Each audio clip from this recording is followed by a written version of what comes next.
Alright, boys. So, last night, Pokemon Home got an update where now, if you complete the Sinnoh and Hisui dexes, you can finally get, officially, for the first time in Pokemon history, you can officially get Shiny Manaphy and Enamorus. Finally, after, what, 20 years? Almost 20 years, Shiny Manaphy can officially be attained. You know, no more, Pokemon Ranger hatching the egg and then switching games if it's not shiny. No more none of that. Although I will admit, if I knew how to set it up, if I could, I would try it. Because one, it's going to be in a regular Pokeball as opposed to a Cherish Ball. And two, it would have your OT. So if I was smart enough, if I knew how to set it up, I would. I would actually give it a try. There's a brand new method to hunt Shiny Manaphy with those eggs. It's so convoluted, but makes it so much faster. You know, you change your character, your game's ID before hatching the egg, and if not, then you could just real quick change it again. Once again, if I knew how to do it, I would, but I'm not smart enough to do so. Even with all the guides, listing step for step how to do it. So yes, you bet your ass, I am gonna go for the Shiny Manaphy and Enamorus. I'm going to go for Manaphy first. I'm going to hold off on Enamorus for a little bit for something I will show you in just a moment. However, what I do have to show you right now, let me show you.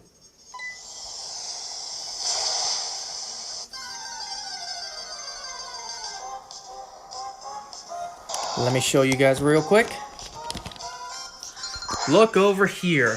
So in my Legends Arceus game, I finally got all the Hisuian form shiny.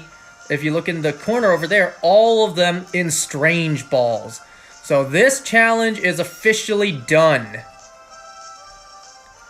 That Goomy outbreak I got yesterday, well today I got two shiny Goomies, and also somehow in between these two I got a shiny Misdreavus.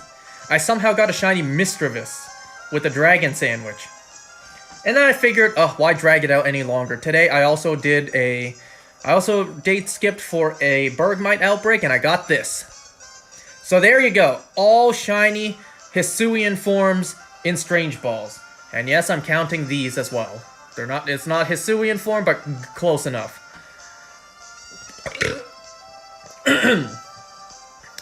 And also, while evolving the Sliggoo to a Goodra, because remember, it needs to rain for it to evolve, I had, an MMO, and then, during the MMO, I got these two.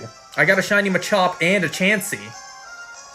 So the reason I'm holding off on Enamorus is because of this box. So unlike this box here, where it is, forms caught in this game, forms that you can catch in this game, my arm is tired, forms you can catch in the game, but only way to get them in Strange Balls is from another game. Unlike this box is Pokemon you just straight up cannot catch shiny in the game. So that includes Arceus, and includes the Alolan Vulpix line, and that will also include all the legendaries. So, Uxie, Mesprit, Azelf, Dialga, Palkia, etc. And that's why I'm holding off on Enamorus. I want to finish this, and then, my typical Dex order. Get Tornadus, Thundurus, Landorus, and then Enamorus. Because Enamorus is technically an event, it comes in a Cherish Ball, it will be in a Strange Ball when here. So that's why I'm holding off on Enamorus for now, until I complete this.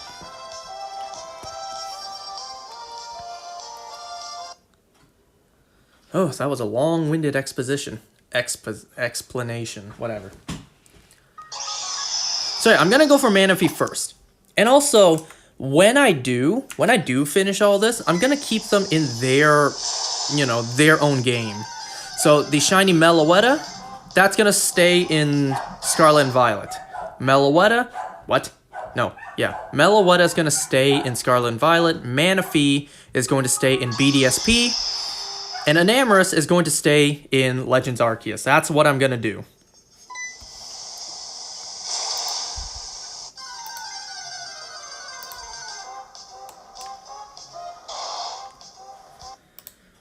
So because I'm starting with BDSP, starting with Sinnoh, I checked, and out of 150 necessary, I have 51. I have a third of what's needed.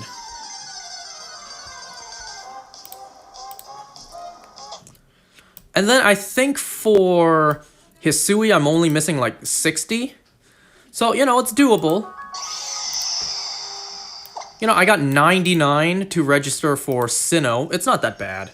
It certainly beats the Scarlet and Violet, like, almost 800.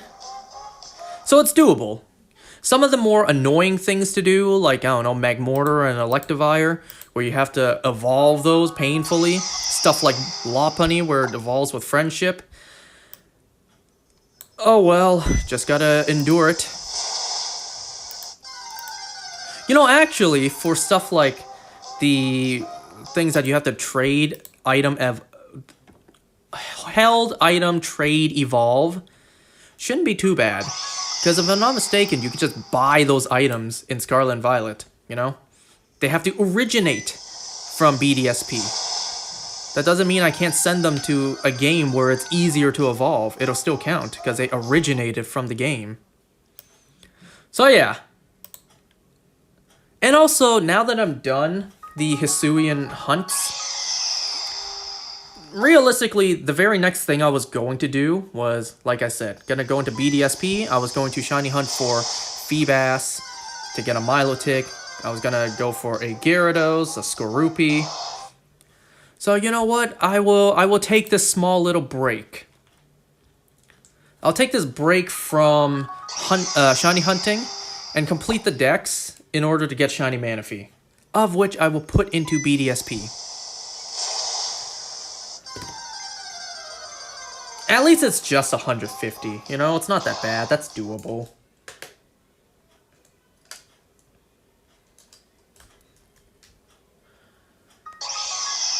And you know what else? What else I could do? For, say, the version exclusives, or some things that are just genuinely annoying to catch. Because I have a living dex, I could just use that, breed one down, and that'll still technically count, as long as I have the patience,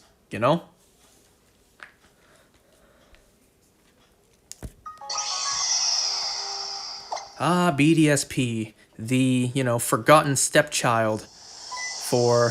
Or not stepchild, the forgotten middle child when it comes to Pokemon mainline series games. Especially on the Switch. Love them or hate them, they just exist.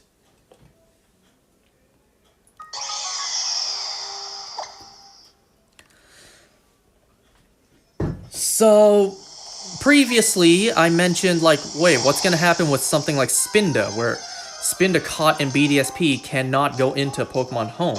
I realize that Spinda's not even in the Home Sinnoh Dex, so it doesn't matter.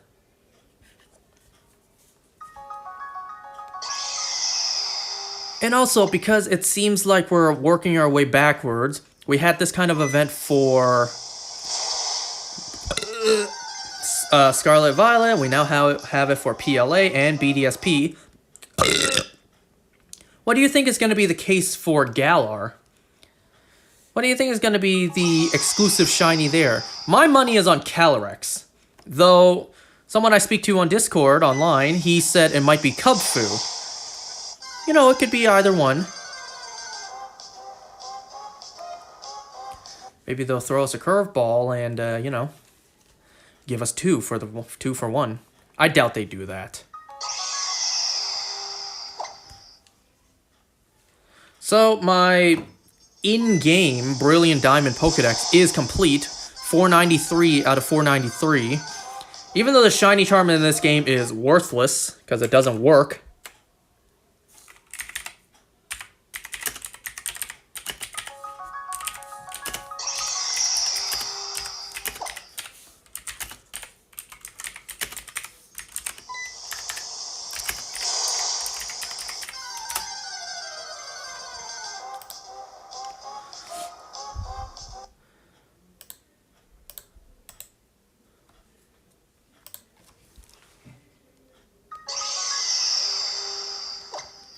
Yeah, see? I'm looking at I'm looking at, because I screenshotted it for my own record. I'm looking at some of the stuff here.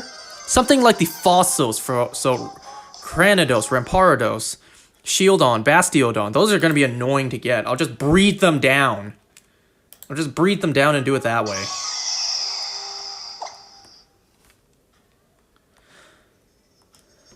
I could have sworn, like, I don't have Abra registered. I could have sworn I had an Abra.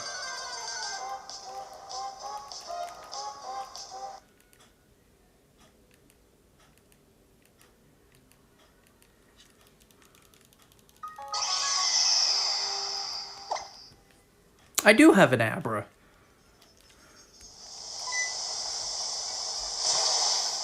Oh, you know what?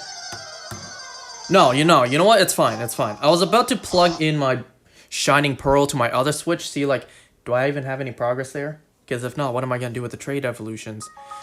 Never mind, I could just send something like, you know, Abra to another game, and then I could just trade evolve it. Or, you know, send it into PLA, use the link cable item to evolve it for Alakazam.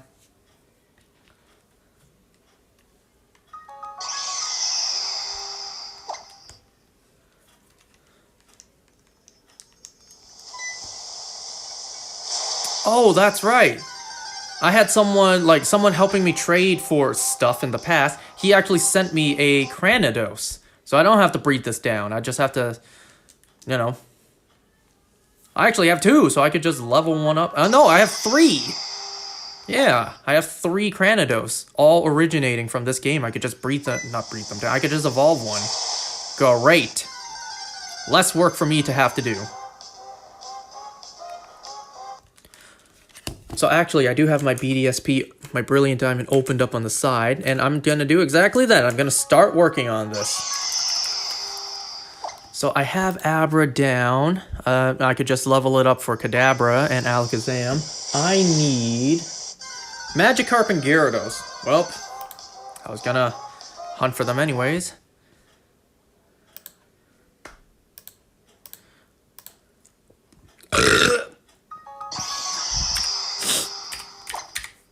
Well, let's see where I can catch a wild Magikarp in Sinnoh.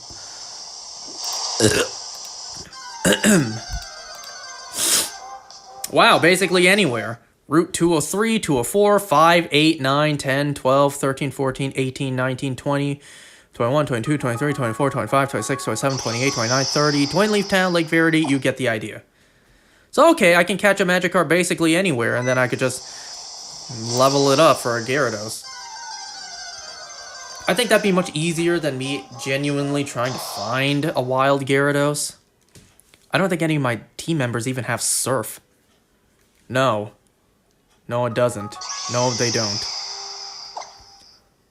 Who did I use for Surf before?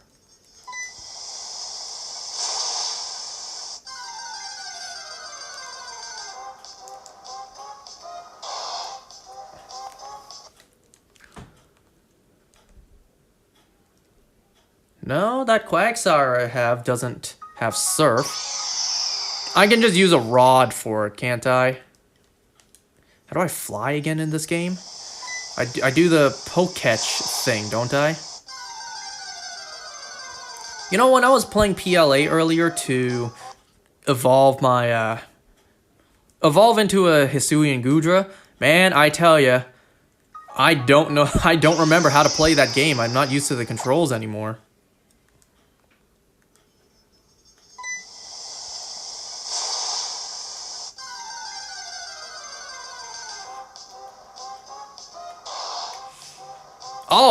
Oh, hidden move Surf. That's where it is.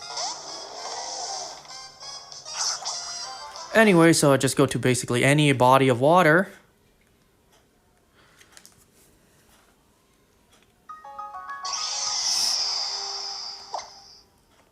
This is gonna be fun. You know, it's that kind of tedious work that's also fun. Completing the Pokédex, while yes, tedious, is also fun.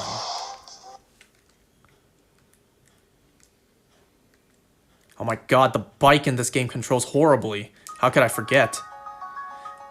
When I'm breeding in this game and I just go on the bike, I just go up and down. You know, I go in a straight line.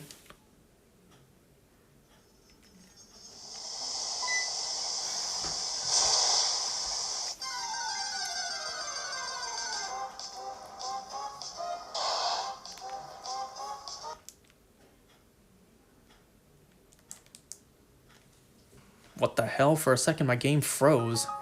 I was surfing, and then the game froze.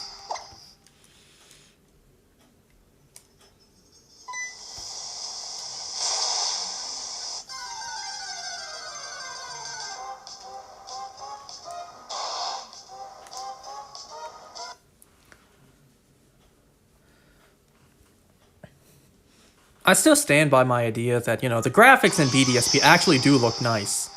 Aside from the chibis, you know, the actual, like, in-battle models, they actually do look pretty clean.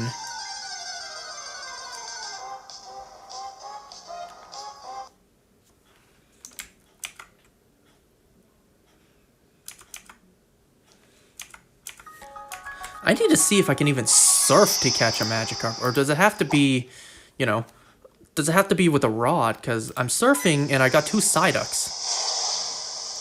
It might only be rods. Let me try a rod.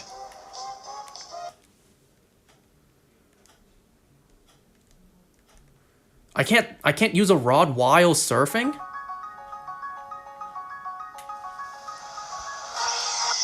Oh, I'm pressing the wrong button. That's why.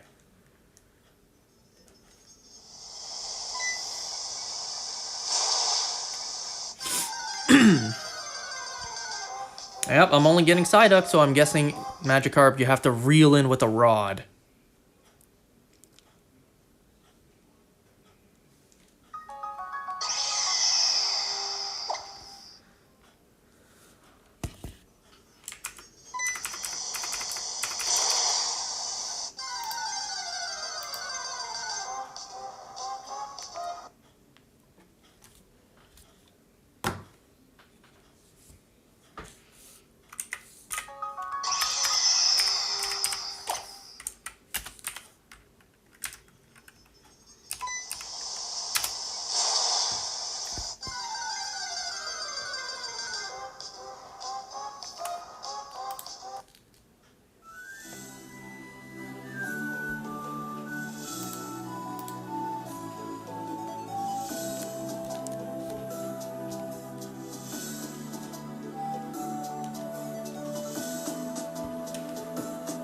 What is this? I don't even know what I have registered here. I think that's the town map I have registered.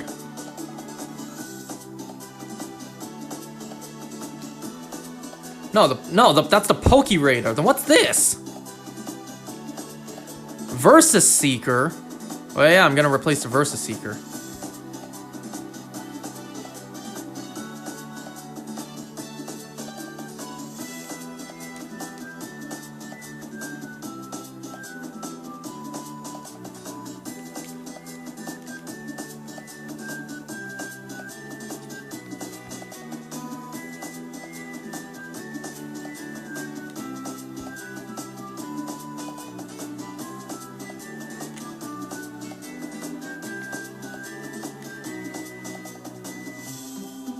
Alright, I reeled something in, and it's a Magikarp. Yes, I finally found the Magikarp. I've been searching for so long for just a Magikarp. Oh no, that's right. This game works differently when it comes to catching things and where they'll end up. Instead of going into the box where you last left off, they go into the first available spot. Oh no, that means I gotta clear out some space to make it easier for myself.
Alright, let me see what else easy things I can catch for now.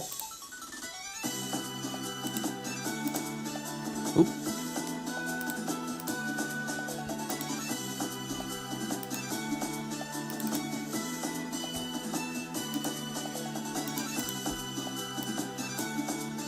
So I still need to catch a Badoo, a Roselia, Roserade. Okay, Roserade, I used one on my team, so I can just do that. I need Zubat, Golbat, and then Crobat's gonna be a problem. Geodude, Graveler, Golem, Onix, Steelix.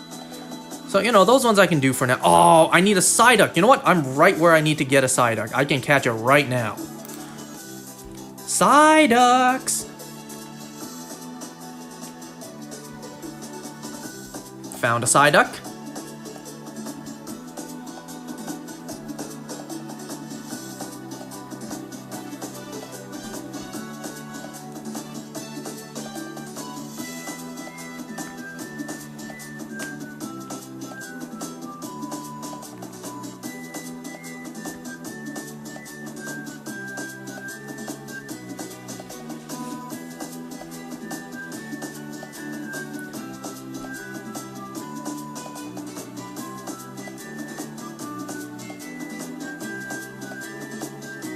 You know, part of me shouldn't even be using regular Pokeballs. I should be using Quick Balls, because I don't care about these ones.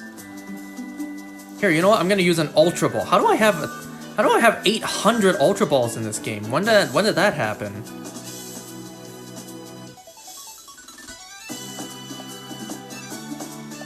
Alright, caught the Psyduck. At some point, I'll need to evolve this into a Golduck.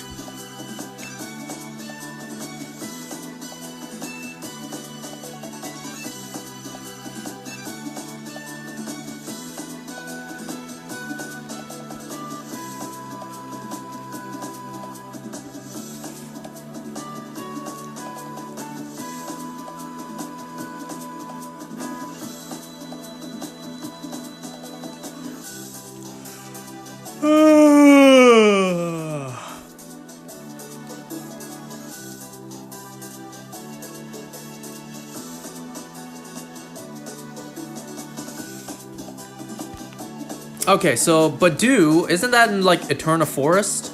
Is that the name of it?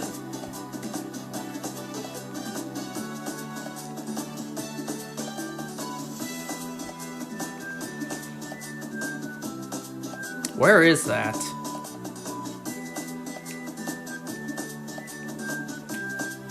Oh, found it. It's next to Eterna City. I don't know Sinnoh that well, okay, folks?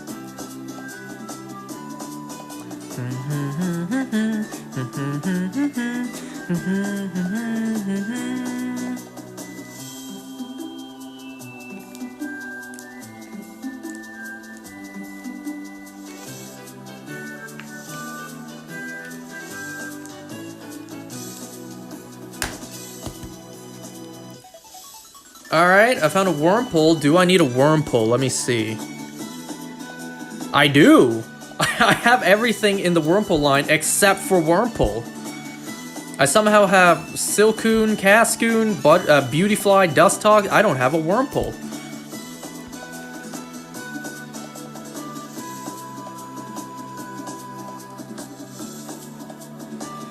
Okay, I have 726 Quick Balls. May as well put them to good use.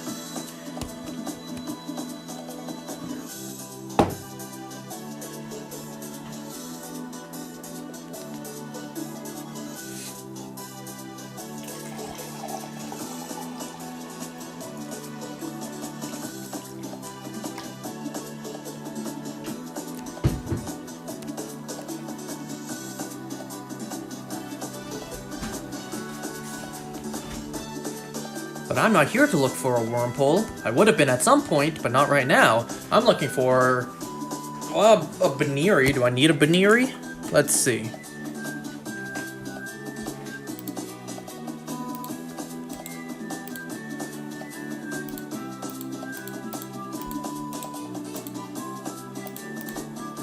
I might. I think I might actually need a Baniri.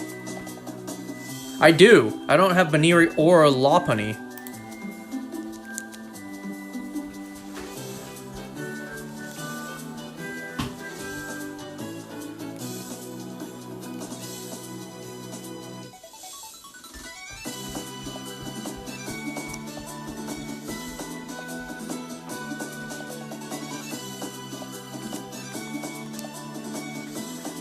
Alright, Baniri secured. Eventually going to evolve into a Lopunny. The Baniri's male, by the way. It's just for the dex entry, it doesn't matter. I'm still looking for a Badoo. At least we're getting stuff we need along the way. Another Baniri.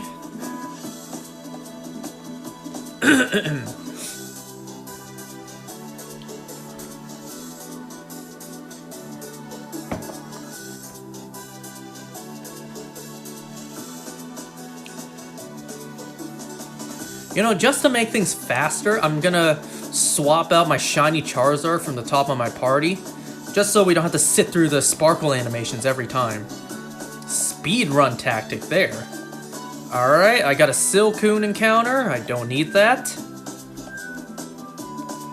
Let me just double check. Eternal Forest does spawn Badoo, doesn't it?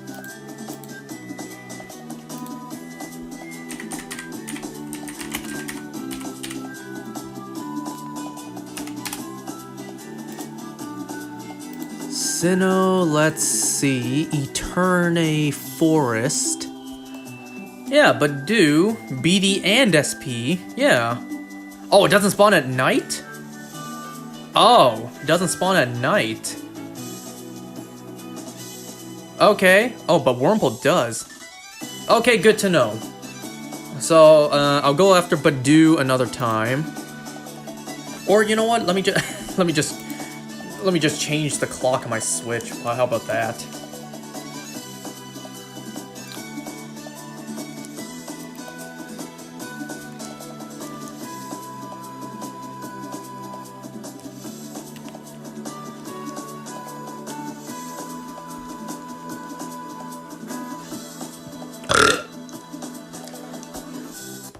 Oh.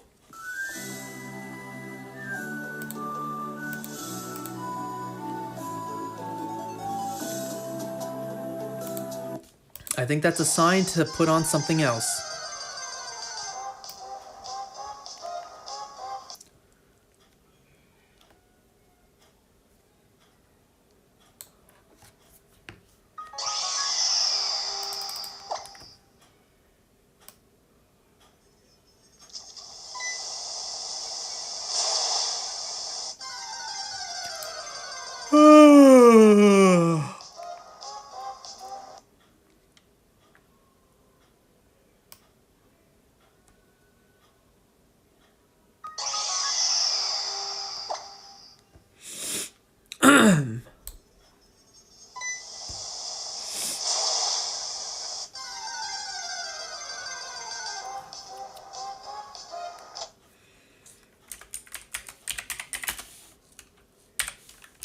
You know what? This came to mind, so I'm playing it.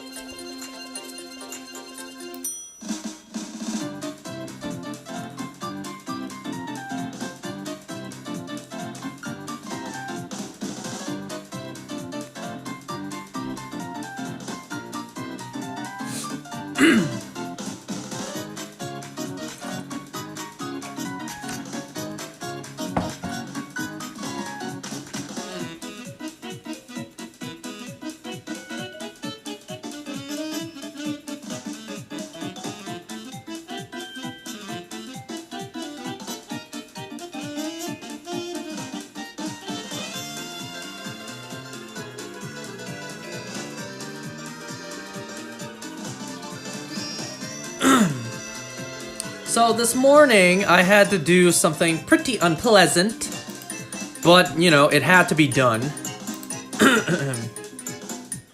So because my dog, he doesn't poo as nicely anymore, as clean anymore, sometimes what'll unfortunately happen is that, you know, the poo will just not fall onto the ground. It will just all clump and ball up onto his buttocks. Like, it'll just pile on, it'll just stick. And then there's a giant collection of turds on his butt. And you know, I obviously can't just leave it there, I can't just leave him in that state. So I gotta try to clean him up. Man, grabbing toilet paper and trying to just clean up as much as I can. You ever You ever had such a big turd that you just had to, your entire hand you just had to actually grab onto, you had to grip it, and you just had to, firmly grasp it. Obviously, just simple toilet paper and wet wipes weren't gonna do the job, so I had no choice but to put him into the bathtub and rinse him down with the shower head. It was not pleasant, let me tell you, but it had to be done. The biggest shame is that literally tomorrow morning, my sister's taking my dogs to the groomers. They're gonna get a full body bath, they're gonna get their fur trimmed, their claws trimmed, like they're getting groomed tomorrow. And it sucks that, well, literally the day before, he is in a filthy state that literally cannot wait not even an hour. So I had to clean him up on the spot.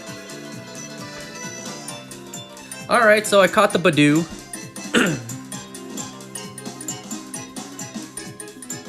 Let's see, what's next? What else do I have to catch? You know what, I'm gonna crop these photos just to make it easier for myself. I don't have to constantly zoom in.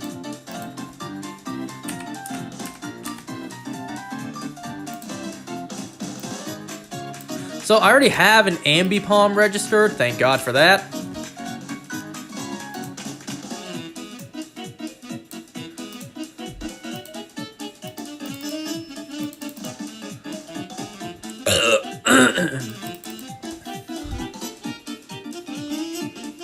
Okay, so I need to go and find a Zubat. Where can I find a Zubat?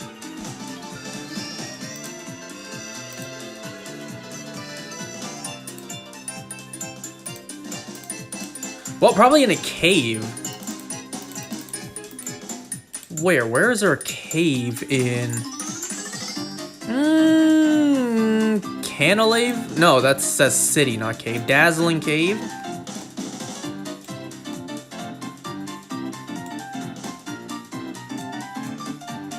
I actually don't see a Zubat here. Ugh, I gotta look it up. Let's see, where do you spawn, Zubat?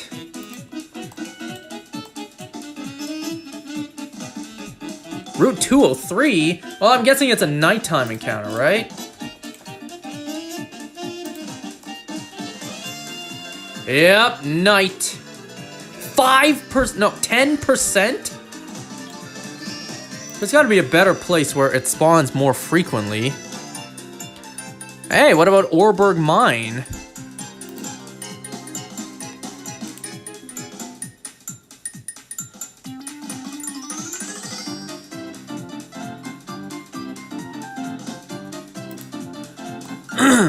Yes, Orberg Mine, 20%. Oh, and 70% for Geodude. Well, I need a Geodude and an Onix anyway, so to Orberg Mine I go. Where is that?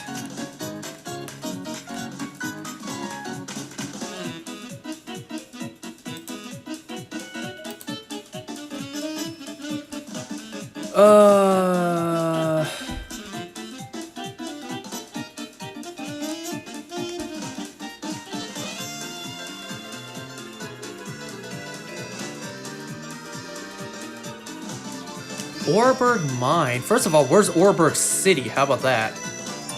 No, that's Hearthome. Orberg. Orberg Mine is... Where is it?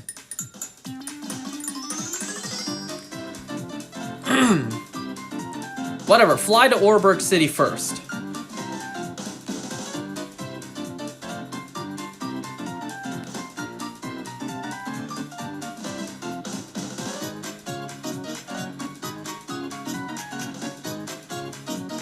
Yeah, I think I remembered Orberg Mine was directly down. Alright, here I am in Orberg Mine. First encounter will be... a Geodude, no surprise, 70%. Let's catch it.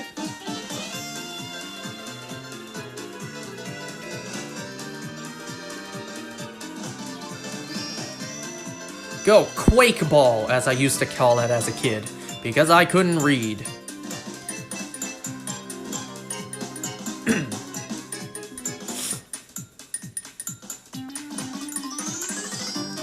Caught the Geodude with the quick ball.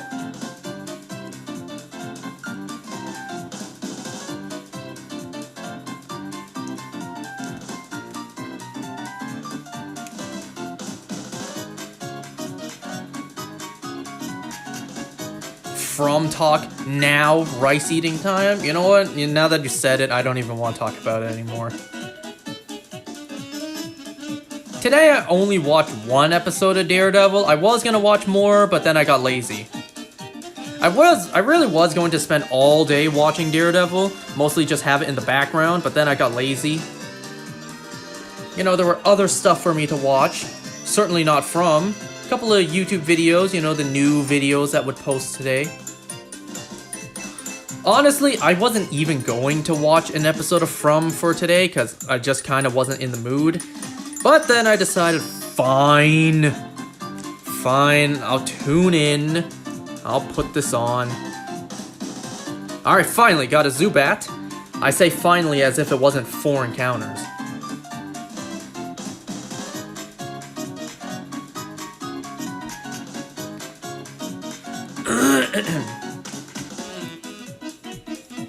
Alright, quick ball, caught the Zubat. I'm gonna have to evolve this into a Crobat. Quick ball Crobat. Quick ball Crobat, you're gonna love to see it. Alright, now that I'm here in Orberg Mine, I still need to find an Onix. And then eventually I gotta evolve it into a Steelix as well.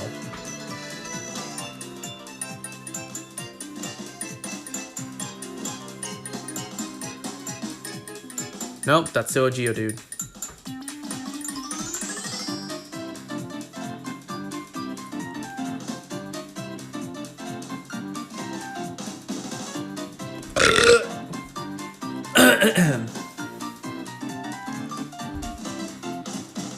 Man, I really hope a shiny Latias won't cut me off when I'm talking about the episode of From. Oh, I'd hate to be stopped in my tracks talking about this show. I certainly hope nothing interrupts me and prevents me from talking about this show further.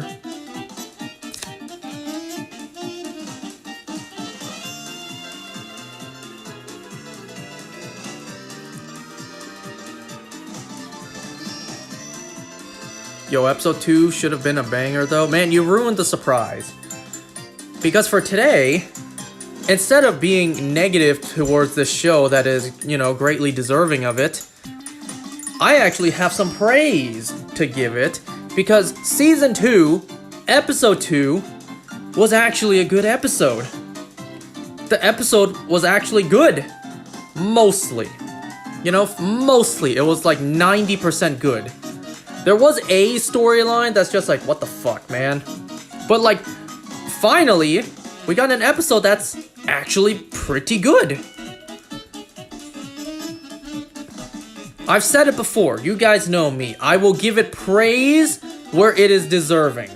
If it gives me a good episode, I'll talk highly of it. If it gives me something that's not that great, then I will point out its flaws. So, you know, give credit where credit's due. So, today's episode was actually pretty good. It was actually a pretty good episode.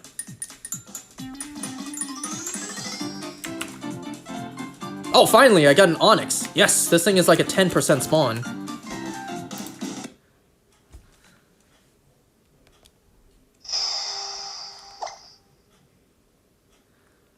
Alright, go quick ball.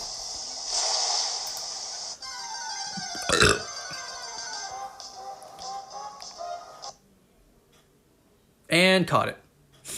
No surprise, the quick ball caught the level 10 Onix.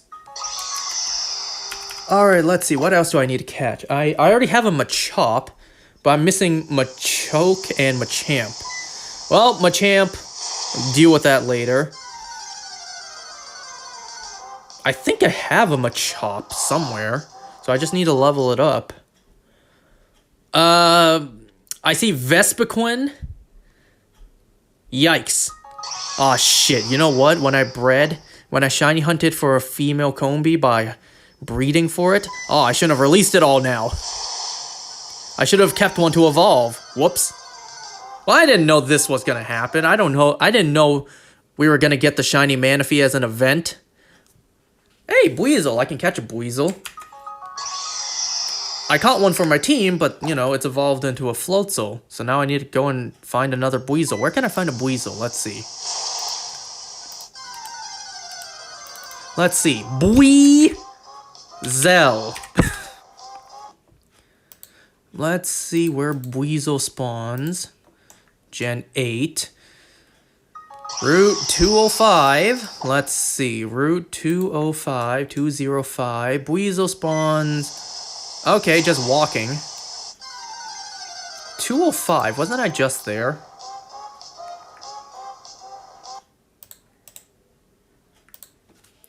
Okay, first I need to get out of Orberg Mine.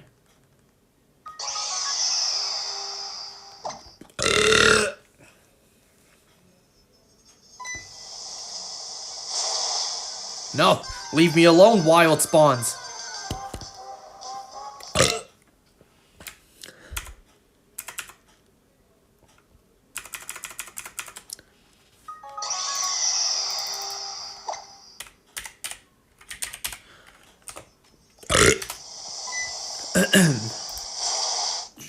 Nope.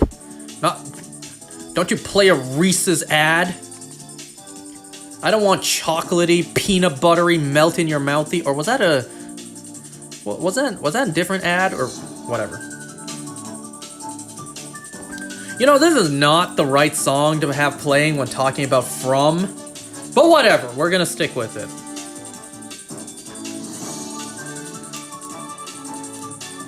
So in this episode, people die. A lot of people die, and it was great. You see how unfitting this music is?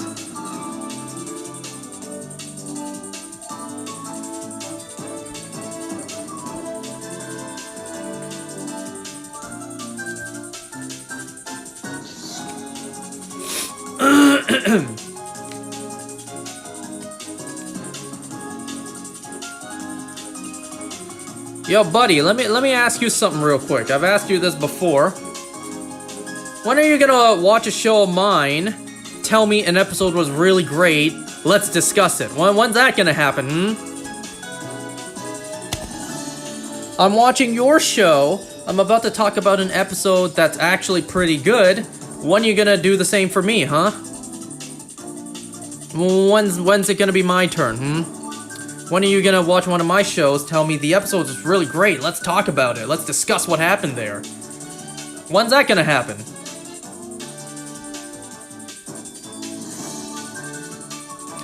Arrow Season 1 was fire, yeah, and then you pussied out on the rest of the show just because you heard one season wasn't that great. By your logic, I should quit From now just because I heard Season 3 got a lot of hate.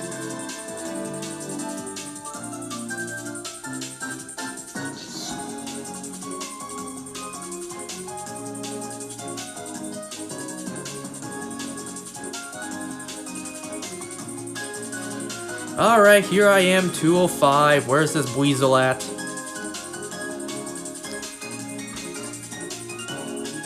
Buizel, there we go. First encounter in the grass.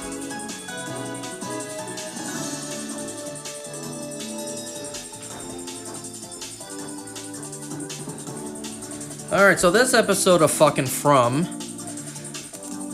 Finally, yet another episode that took place at night. And we see what we want to see from this show. Our characters surviving. I don't know about you guys, but that's like the biggest appeal to the show for me.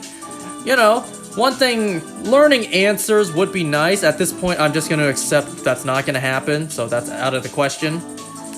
Aside from actually learning answers, which just won't happen. Hey, seeing our characters actually survive? Yeah, that's interesting to see. Not them doing, you know, nothing but talking the entire day. Which still baffles me how a certain someone here doesn't find that boring when the, 4 minutes of Rick and Shane talking found that immediately boring. So, yeah, that still baffles me.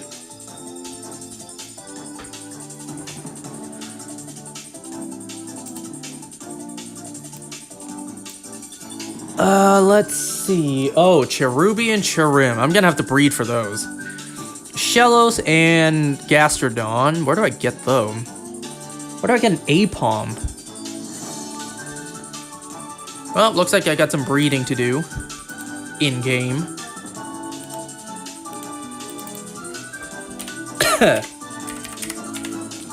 So yeah, finally, yet another episode took place at night.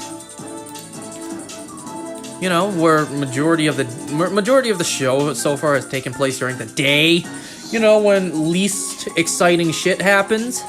Thanks for that, showrunners. Route 205 again. Do I need to surf for it?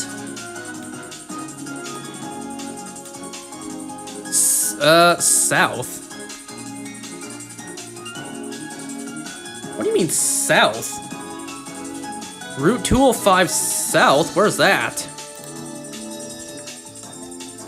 Well, let's find out. Unless I'm already standing in it. I could be.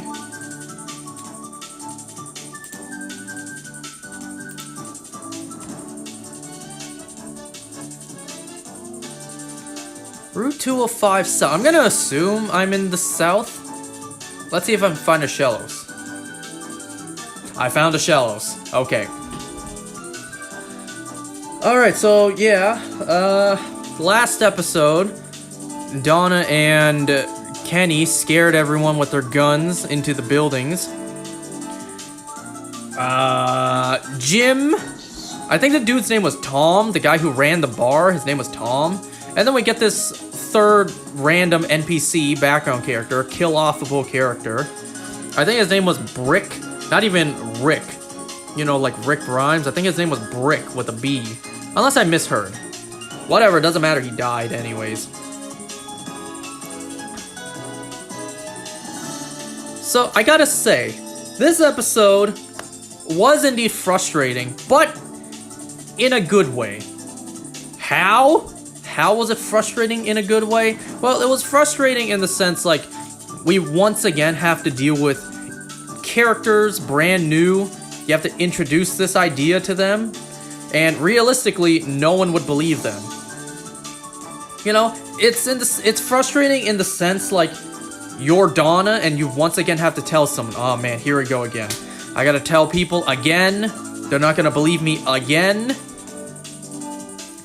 Because, like, we, the viewer, the audience, knows what's going on, knows the position, just like our characters in the show. So it's frustrating to see newcomers unaware and, hesitant to believe that this crazy story of their current position. So, it was frustrating in a good way. Seeing new characters not know where they are, not know what's going on.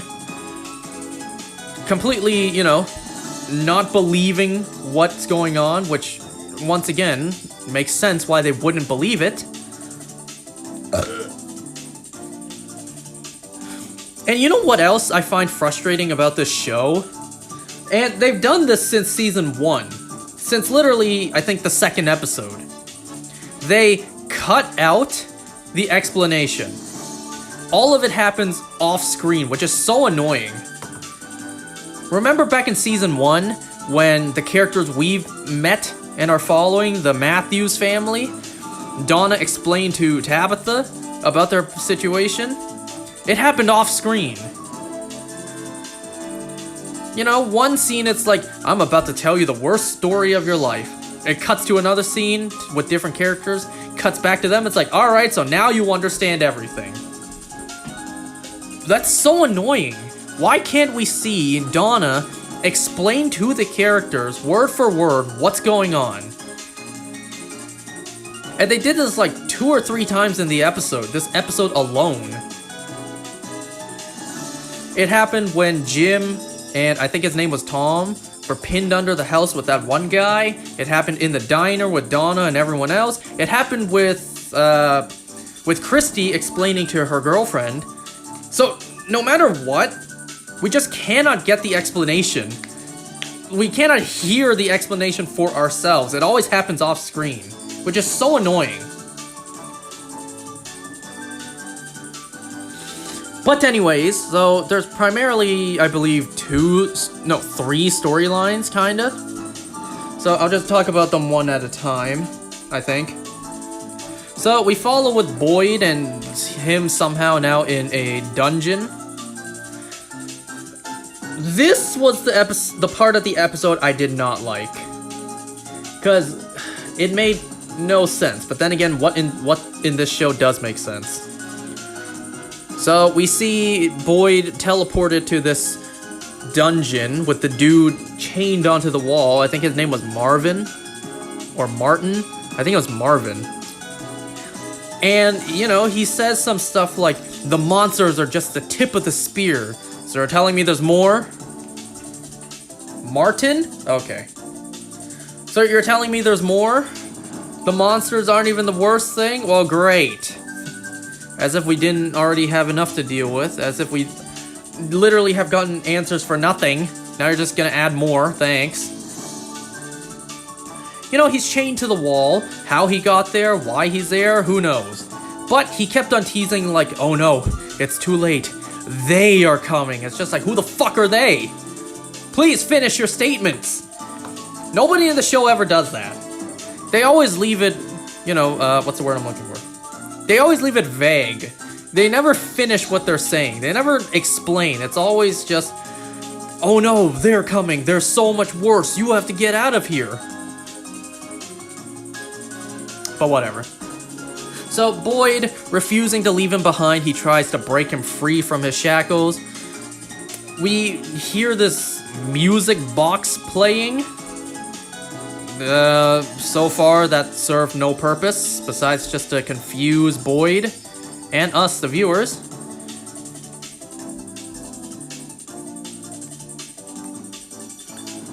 So then, out of nowhere, first of all, we see Martin. He has things moving under his skin.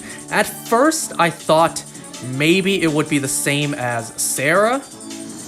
Did he also hear voices and then words come up on his arm? At first, I thought it was like that. And at this point, we still don't know if it is like that or not. We just saw things moving underneath his skin. Almost looked like, parasites underneath his skin. Well, Martin goes kind of crazy. He claws and scratches Boyd's arm. Now saying, like, "Now my blood lives in you." It's like, well, shit. That's not a good sign. Well, now Boyd tries to leave, and then the moment he exits, he ends up in the middle of the woods. There is, like, ruins and rubble behind him. It's just like, what the fuck? What was the point of that? Man, that was the storyline I didn't really like. It made no sense. Actually, yeah, that's about it. It made no sense. Well, Martin did say that, he got there by entering the trees, just like Boyd did. Alright, that explains how he got there, but, like, why is he there? Why is he chained there? Where even is there? Because it disappeared once Boyd tried to leave. Oh, also, Martin somehow, for some reason, mentioned Abby. Boyd's wife. So it's like, thanks for not answering anything. You can't see me, but I'm shaking my head. Whatever. So that's a storyline that was stupid, pointless, and I just did not like. The rest of the episode, though, actually was pretty good. Because we finally got to see, the biggest attraction to this show.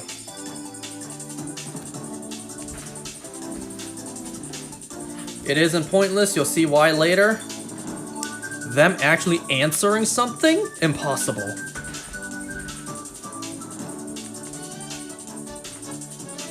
You're telling me that a season of this show set up something, and they're actually going to answer it later on? Hopefully in the same season? No. After what I've seen in season 1? No, impossible. Not this show. Anyways. So, we finally get to see the biggest appeal of this show, and that is surviving the monsters at night. So, it makes sense that nobody from the bus really believes what's going on. Some people, you know, just flat out die. However, we once again do not get to see the eye candy that is these people being ripped apart and die, because this show just doesn't have the budget for it, I suppose. It's like, god damn it, you were so close, so close. You had so much potential. You could have shown us people dying, what the monsters do to them, but nope, all has to happen off screen.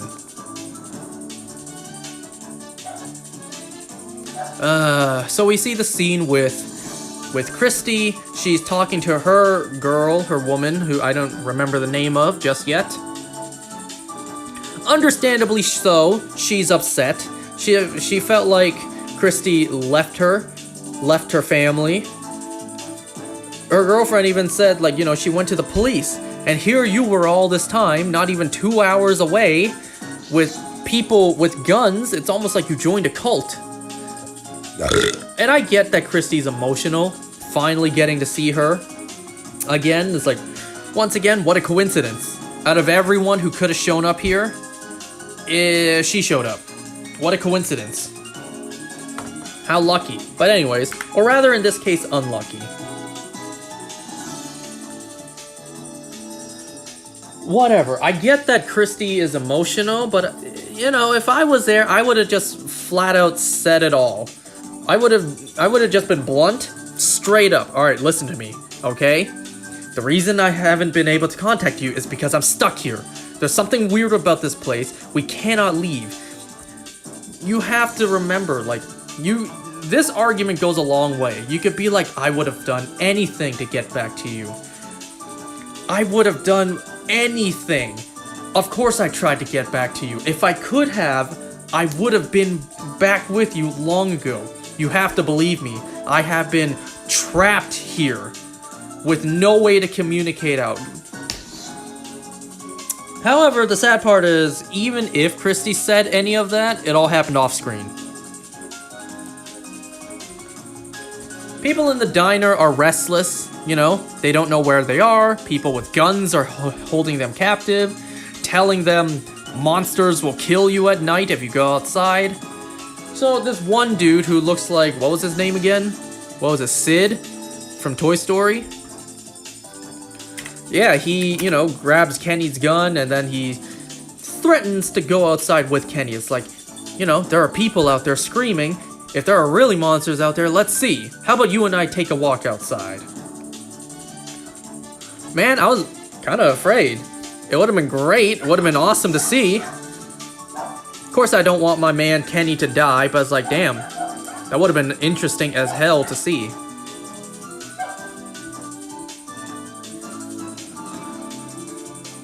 We also see Ellis and Fatima.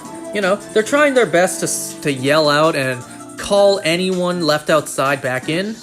However, the people outside, first of all, they weren't even told about the monster, so they didn't know, right? Because they weren't in the diner, so they didn't know. They didn't listen to the warnings like, you gotta come inside, it's dangerous outside at night. Well, it's too late. The monsters show up. Ellis and Fatima had to go inside. Then, you know, a couple of background NPCs, they get completely killed, torn apart, devoured. And then you just hear, you know, the blood-curdling screams of people dying. And you know what? I'll just say this. Let me just say this. It's a good thing a couple people died. It's a good thing a couple people died. Because if no one survived the night... What? it's a good thing that a couple people died, because if everyone survived the night, it would have made it so much harder to really drive in the point to all the new people. Like, alright, do you see for yourself? There are dead bodies now. You gotta believe us now, right? So yeah, it's probably a good thing a couple people died, so that the others will survive. They know this is real, so they know, okay, we're really in the shit now. They're telling us the truth, time to survive.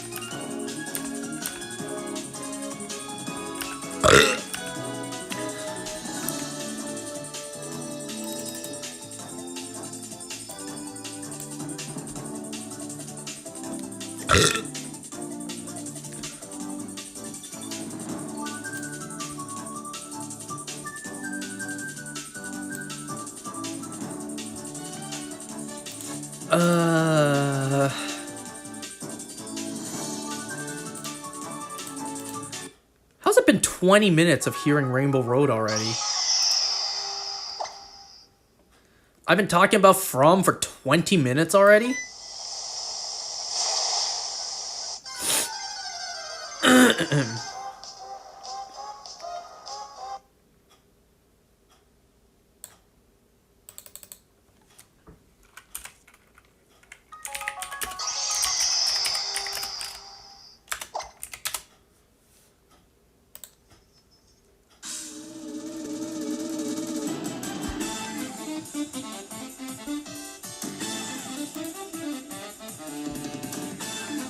So, it's a good thing a couple people died to really drive home the fact that what we're saying is real. You will die if you go out there. We get this scene, which I will admit was in the trailer for season 2, so I didn't know this moment was coming. That one creepy monster played by that dude with the giant smile. What was his name again?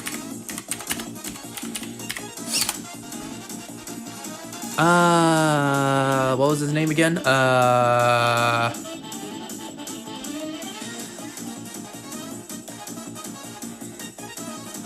I don't see it on the first page of Google.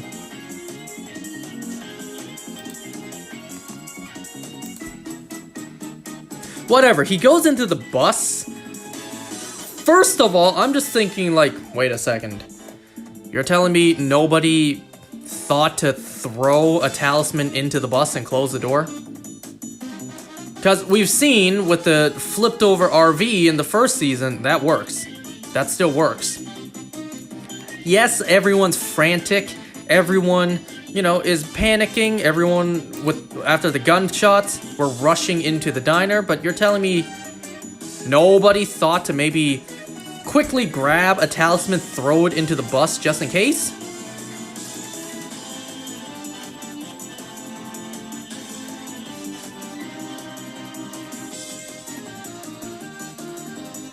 Anyway, so nobody thought about the bus. So this poor elderly couple thought to take shelter in the bus throughout the night. So yeah, that one monster with the ginormous grin, first of all, walks in and starts playing with the steering wheel. I don't know, it's kind of funny to see these creatures, you know, in these positions. Like, what is this? What is this futuristic contraption that the humans, you know, pilot as a vehicle? Plays around with the steering wheel, plays around with the other buttons.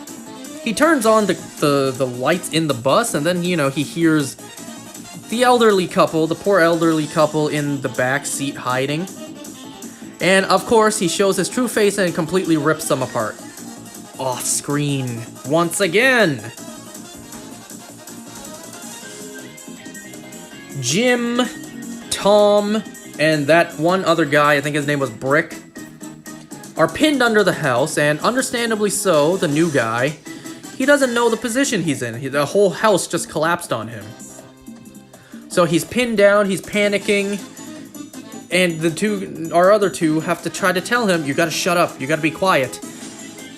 Like, how do you tell someone after he's pinned underneath a house that fell onto him Okay, we're stuck underneath a fallen house for the night. You gotta stay quiet or else monsters will come and tear us apart. How do you explain that to someone, right?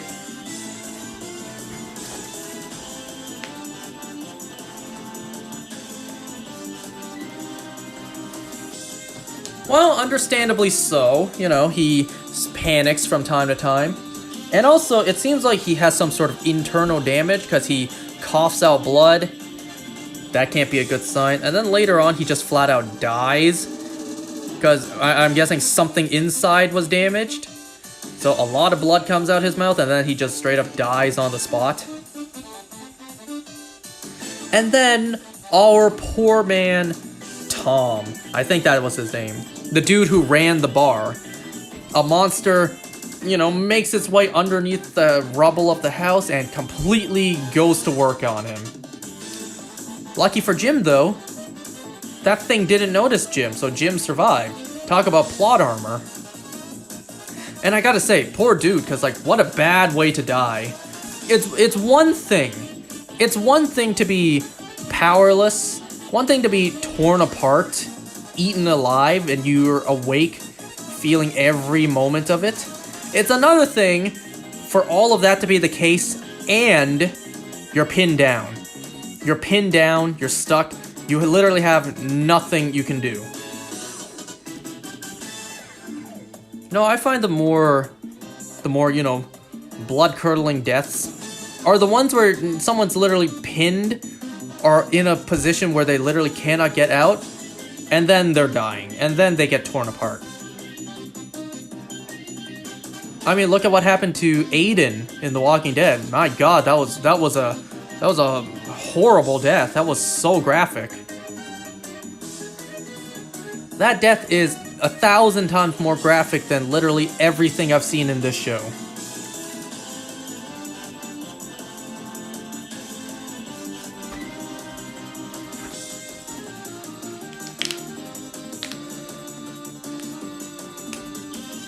Alright, so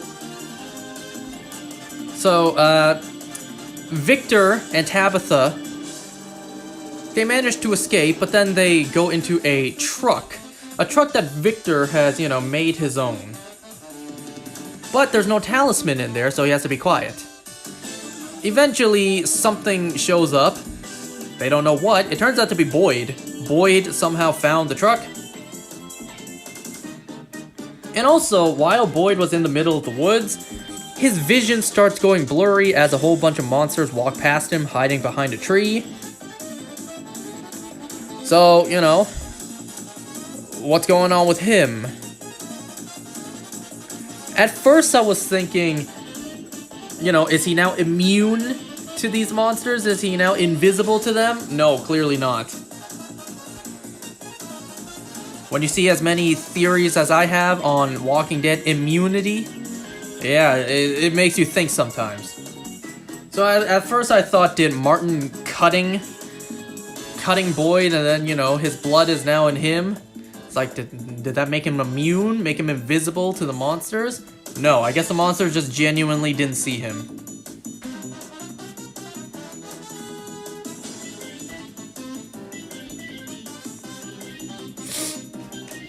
So yeah, Boyd found both Victor and Tabitha, and then the one dude, I think Elgin is his name. You know, he's also running from the monsters, and you know, luckily for him, my God, so lucky for him, not only was he smart enough and quick enough to realize, yo, these human-looking things are killing others, I better run for my life. For some stupid reason, he ran into the wilderness, but man, did he get so lucky that he found a truck out there with people hiding out. So, damn, lucky guy.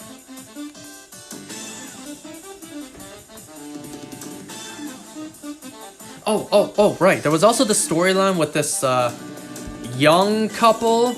I guess that storyline was, pretty short-lived, pretty pointless, I'll be honest. I guess it was just for filling out the runtime. Because they just went into a random house after the gunshots, And because no one was able to warn them, because no one was with them at the time, well, they hear someone knocking on the door, pleading for help, and they just open the door. We don't see what happened to them. I'm just gonna assume they're dead.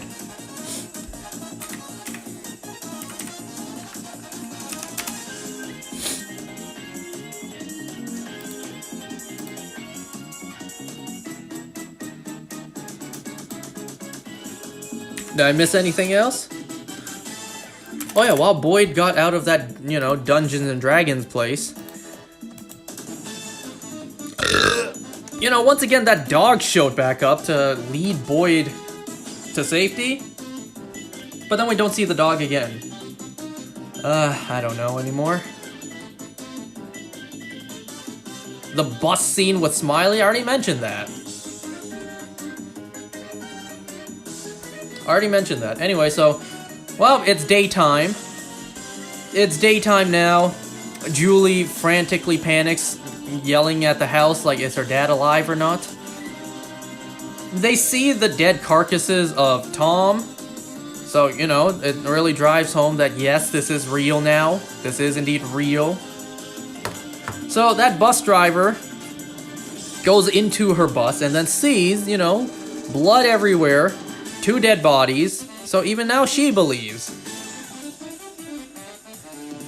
This is why I said it was frustrating in a good way. It's frustrating that, none of these characters believe what they're being told, but, you can't blame them, right? Realistically, nobody would believe what they're being told.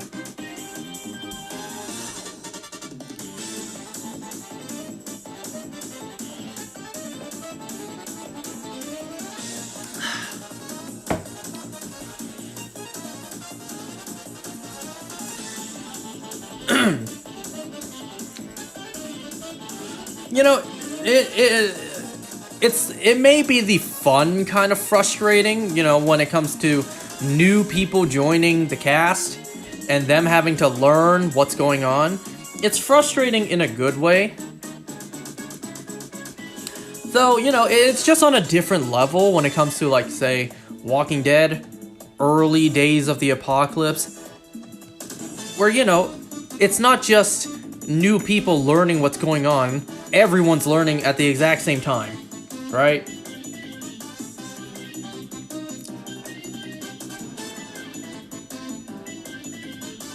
So, Walking Dead, early days of the apocalypse, it's interesting to see, not only the fall of society, but also see how people adapt to the new world and also get lucky to where, they're not bit.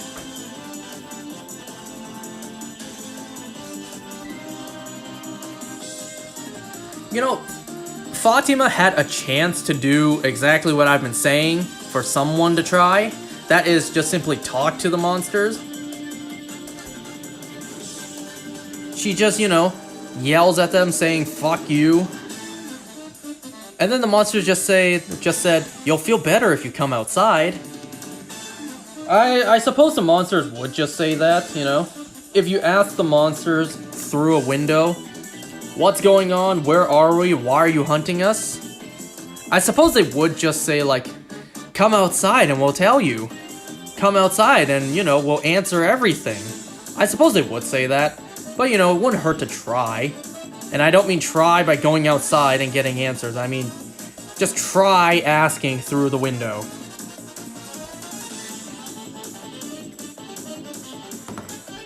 But, yeah. Anyway, so, unless I forgot something, this was a pretty good episode. We see our characters actually surviving throughout the night. We see people die for once,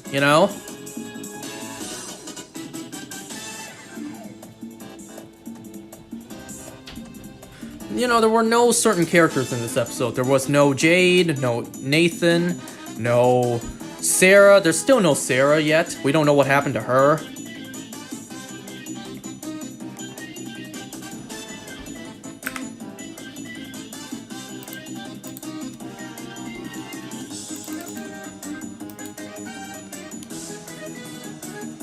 Did I miss anything?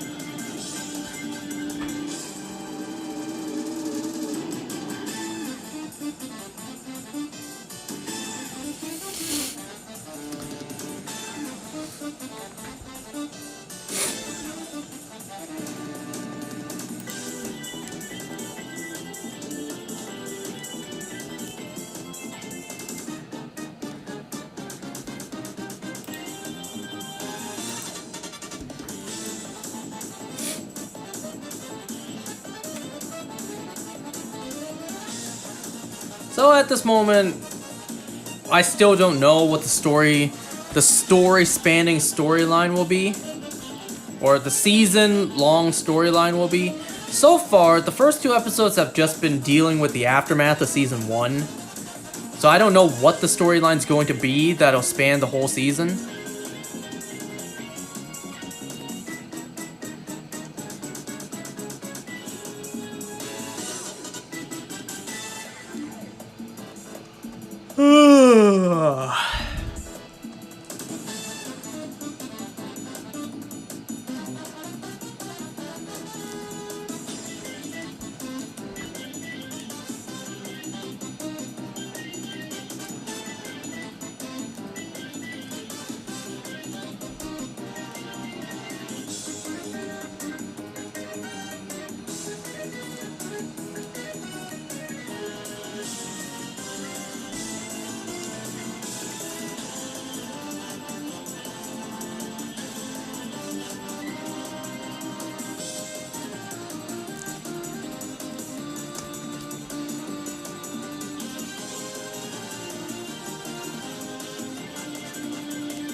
You know, that's one scene where, you know, Julie was breaking down over the idea that her father had died.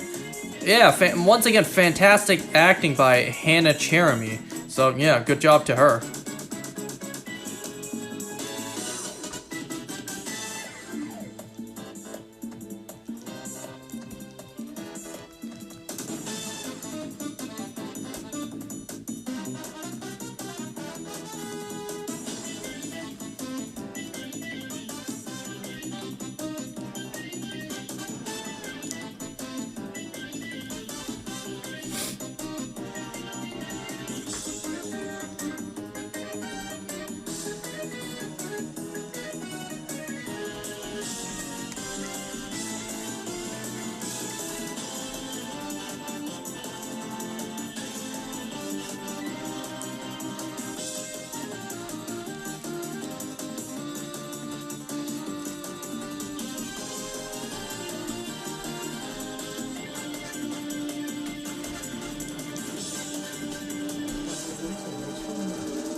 Yeah, ignore all this for a second.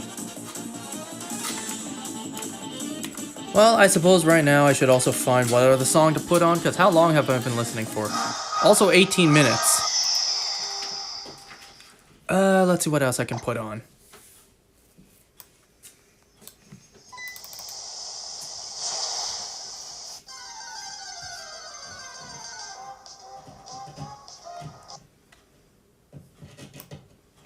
Now you guys can see why I dim the lights while I'm doing this.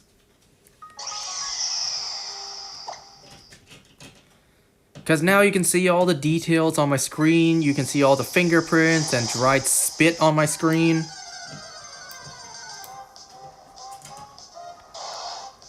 Please don't let me get the shiny now, it'd be tragic if I got it right now with this lighting.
What did I just say?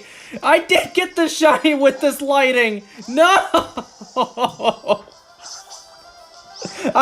Exactly what I said. Ugh. Alright, I guess we're gonna do the shiny with this lighting. With the lighting being different now. And also my mom standing right in front of me. You know, my family is being such a nuisance right now, so... Okay, you guys can hear all of that. That's all going in. Anyway, so... Yeah, I learned my mistake from failing the shiny before. First... Do I trick or skill swap first? I guess it doesn't really matter. So, I guess I will trick first. Alright, you obtained the Lepa Berry. Skill swap. Give you Harvest. Now it is impossible to fail, unless I run out of Pokeballs. Alright. Oh shit, that's right. I need to take off the rubber bands. I almost forgot.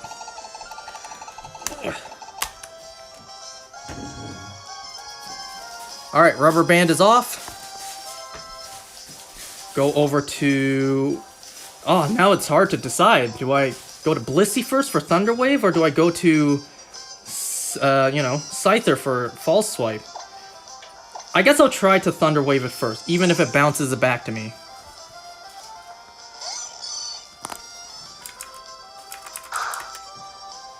Screen's not even straight.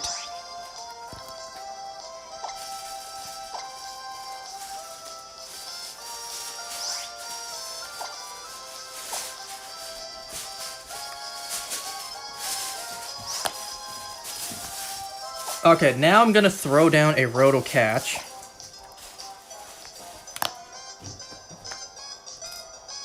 Oh, with this lighting, you can see all the fingerprints and dried up spit on my screen throughout the years.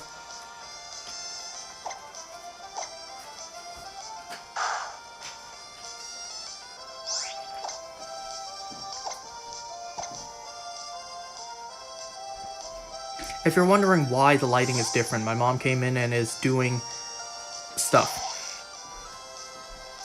It's a shame I had to get the shiny while that's happening. Alright, False Swipe.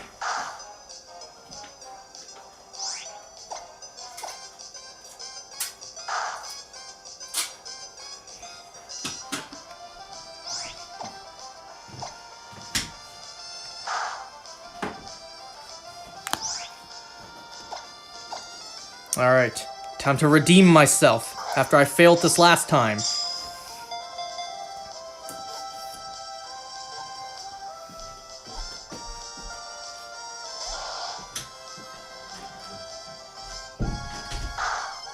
Well, you can tell she just left. Oh, such unfortunate timing that she had to come in and do that as the shiny showed up.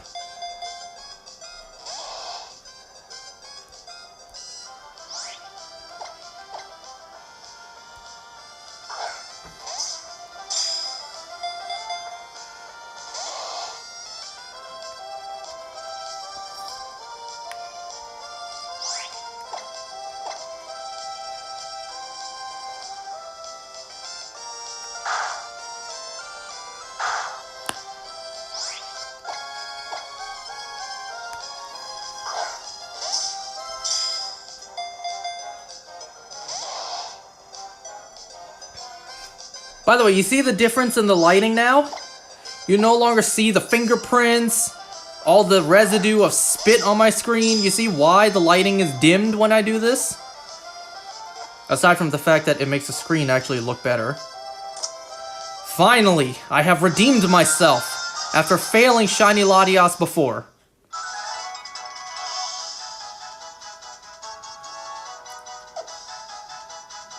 Alright, let's see Latias' summary real quick. So, this time, nowhere close to having it struggle. I got a hasty nature. I don't know if that's good for it or not.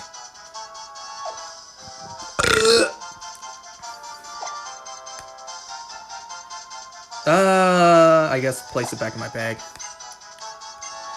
Congrats, bud. Your screen looks like shit, but it's shiny. Obviously, I've cleaned my screen before, But like, you know, I keep playing on my screen, it will accumulate dirt once again.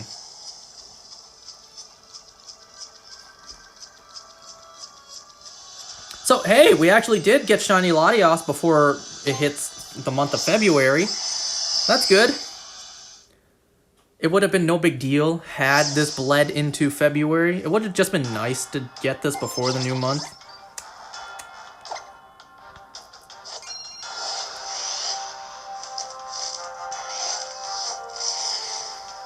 Alright, time to instinctively reset.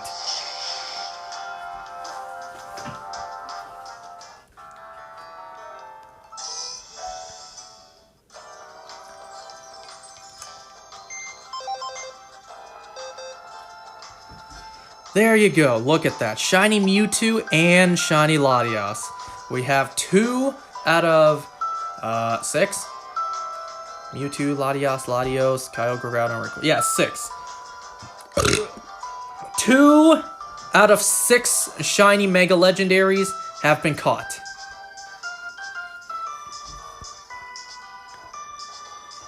Oh boy.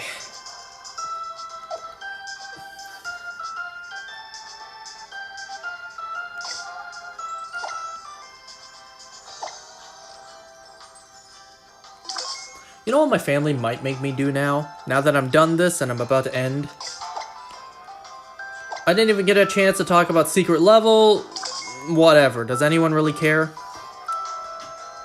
The fact that tonight I must shower before midnight. I must wash my hair. See, this is why there's so much spit on my screen. I must wash my hair tonight because I am, by law, not allowed to tomorrow. For whatever the Chinese New Year holiday bullshit it is. Something about I'm not allowed to wash away good fortune. Nah, I'm washing away the grime in my hair. Or, you know, the little bit of hair I have left. So yeah, how annoying is that? I must shower before midnight tonight. I must wash my hair tonight because tomorrow I must not wash my hair. I don't know, maybe tomorrow I must also wear red underwear, because my family does also make me do that. Why am I talking on this screen? Here. Look at the Shiny Latias while I speak. Add more spit to my screen.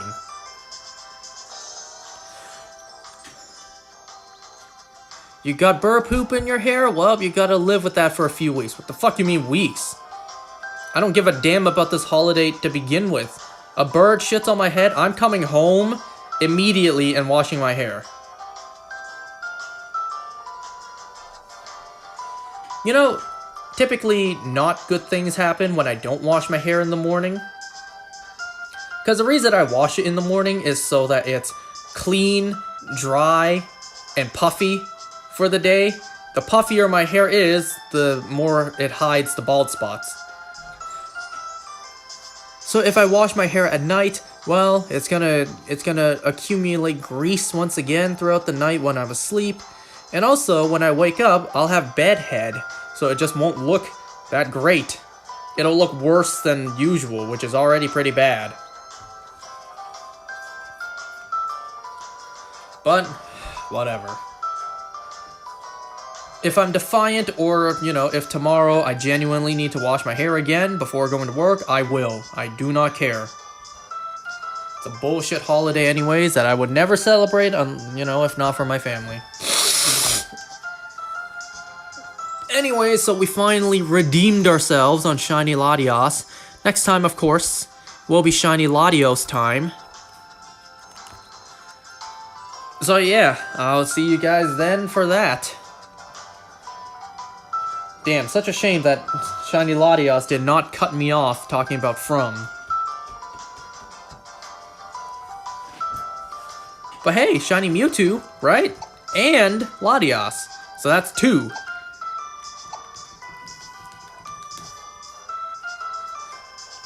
Alright. Latios? Did I say Latios? Latios is next, of course. We will start shiny hunting for a Latios next time. Alright. Celebi? No, I've hunted enough Celebi in my life. I've hunted like 3 or 4. I lost count. 1 in 8,000 odds. I hunted it several times.